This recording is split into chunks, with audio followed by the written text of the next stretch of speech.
చేవెళ్ల ప్రజాకర్షణ సభలో దళిత గిరిజన డిక్లరేషన్ ప్రకటించడంపై గాంధీ భవన్లో కాంగ్రెస్ నేతలు సంబరాలు చేసుకుంటున్నారు.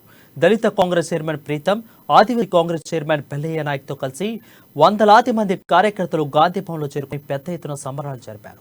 చేవెళ్ల ఎస్సీ ఎస్టీ డిక్లరేషన్ కోసం కేవలం టైలర్ మాత్రమేనని, కేవలం కాంగ్రెస్ అధికారంలోకి వచ్చిన తర్వాత అభివృద్ధి అంటే ఏంటో చేసి చూపిస్తామని అన్నారు.